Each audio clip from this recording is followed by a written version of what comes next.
Olá, eu estou aqui de volta para falar sobre Impéria e o tema do vídeo de hoje é como preparar as sessões.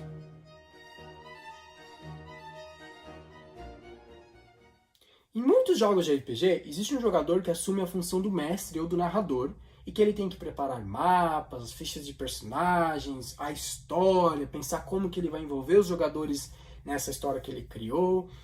Mas que, em Impéria, essa função é um pouco diferente. O nome que eu dou para o mestre do jogo em Impéria é chamado de A Testemunha, porque a função dele é testemunhar, presenciar o que está acontecendo no reino, e ele faz isso incentivando que os jogadores criem a história, criem o universo com que a história vai se desenvolver.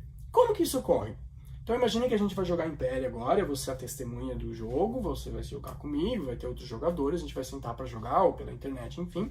E eu não tenho nada preparado, eu não sei nada. Os jogadores também não têm nada preparado.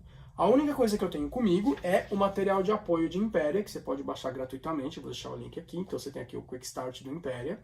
E que nesse material de apoio existe uma página, que é a página que está aqui, ó, Testemunha, que tem as perguntas iniciais. O que são essas perguntas iniciais? São perguntas separadas por personagem, geralmente são 3 perguntas por personagem, e que através dessas perguntas vamos definir o universo do jogo. Então eu vou citar aqui de exemplo minha última campanha de Impéria. Então eu tinha a Pontífice é a líder religiosa, e eu perguntei para ela o seguinte, a primeira pergunta aqui da lista da Pontífice.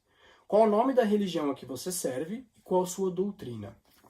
Então, o personagem pensou um pouco, o jogador pensou um pouco, discutiu com os outros jogadores e ele chegou na seguinte conclusão. Olha, a religião acredita que existem 7 deuses e uma deusa, sendo que essa deusa é a mais importante de todos e que houve uma grande guerra no passado e que eles acabaram morrendo, esses deuses foram destruídos e isso deu origem à humanidade. Baseado nisso, ele falou o seguinte, que o sistema de governo, o sistema da realeza ali, também recria essa situação. De que forma? A rainha é sempre uma rainha, e ela é a pessoa mais importante, e ela é casada com 7 maridos, que eram denominados como os príncipes consortes. Então percebe que através de uma pergunta simples como essa, qual é a religião que você serve, a doutrina, surgiu um universo muito interessante. É um universo onde existe uma rainha, que ela é a mais importante de todos, então a gente está numa sociedade matriarcal, basicamente, e que ela é casada com outros 7 maridos. Aí surgem perguntas adicionais, Quem são esses maridos? Da onde eles vieram? As outras pessoas do reino também podem casar com múltiplas pessoas ou não? Como funciona tudo isso? Então, cada pergunta que é feita, ela vai dar, a resposta vai acrescentar algo para o universo, vai definir algo no universo, vai criar uma verdade e vai sugerir novas perguntas que da mesma forma vão expandir o universo. Então quando a gente senta para jogar, não tenho nada preparado, eu tenho a minha lista, eu vou fazer as perguntas para cada um dos jogadores e que no final dessa lista de perguntas eu vou ter um universo, uma estrutura formatada, pronta para a gente poder começar a jogar. E aí a gente vai jogar e aí a sessão vai terminar. Aí vem uma segunda função da testemunha, que é o preparo entre sessões. E o que ela tem que fazer entre as sessões? A primeira função que ela tem que fazer é o seguinte, criar novas perguntas. Então ela vai pensar no que aconteceu na última sessão, nos detalhes que foram criados, e pensar o que faltou, ou o que eu posso saber mais, o que ficou curioso, o que faltou detalhes, para fazer na próxima sessão, no início da próxima sessão.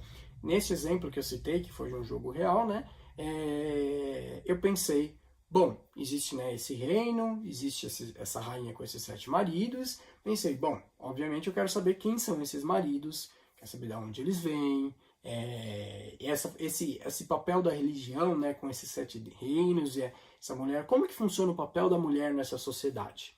Então isso foram uma série de perguntas que eu anotei, para que no próximo, na segunda sessão de jogo, eu iniciasse o jogo fazendo essas perguntas para expandir o universo do jogo. Além disso, a segunda função da testemunha entre as sessões de jogos é pensar nas personagens. Então, a gente, por exemplo, nesse a gente sabe que existem 7 maridos. Então eu pensei, bom, se tem 7 maridos, o que eles querem? Qual o objetivo deles? Porque eles não podem ser simplesmente parte do cenário, são 7 maridos. Não, eles são personagens, eles têm objetivos, desejos, vontades.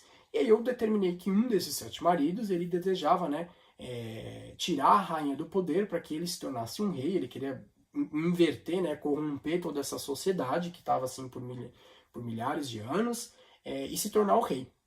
Só que para ele conseguir esse objetivo, ele tinha que, né, alcançar, ter um plano. E para conseguir isso, ele determinou etapas. Então eu fiquei pensando, bom, se eu quero me tornar o rei, o que eu preciso fazer para conseguir isso? Aí eu pensei, bom, ele precisa de um exército, ele precisa de armas, ele precisa de alianças políticas, bélicas, enfim. E aí eu fiz isso para os outros personagens importantes. Então eu pensei qual é o objetivo dele e o que ele deseja alcançar e como que ele vai fazer isso. Então eu criei um plano de ação. E esse plano tem listado várias etapas a serem concluídas. Importante pensar o quê? Esse plano pode mudar, o objetivo pode mudar. Porque a cada sessão de jogo, os jogadores vão fazer coisas novas, né? Vai ter acontecimentos diferentes. E isso pode influenciar a forma como cada uma das personagens da testemunha vai lidar com a situação, né, com o que vai acontecer no jogo. Isso é muito importante e fundamental para que na hora que esse personagem surja no jogo, a testemunha esteja preparada e saiba o que fazer, né, como conduzir, porque ela sabe o que ele deseja, se ela sabe o que ela deseja, ela sabe, bom, se ele quer isso, então provavelmente ele vai fazer isso, ou ele vai tomar a decisão assim, ou assado, enfim. Então, o que é bacana dessa forma, né, de que como o Império é estruturado?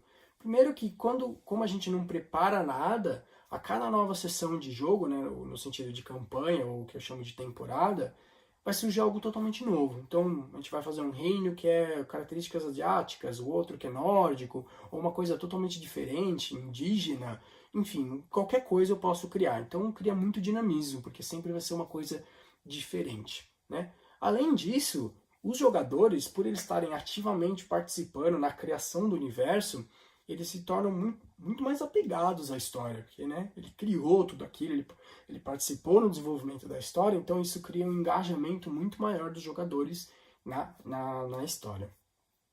E, por fim, a preparação da testemunha é uma preparação super rápida, porque ela só pensa, é muito intuitiva, ela pensa, bom, tem esses personagens, o que eles querem na história e como que eles alcançam isso. Então acaba eliminando aquelas preparações longas que existem em outros jogos de RPG. Pois bem, esse foi o vídeo de hoje. Baixe o material gratuito, deixe as suas mensagens e fique ligado para o próximo vídeo de Império. Um abraço.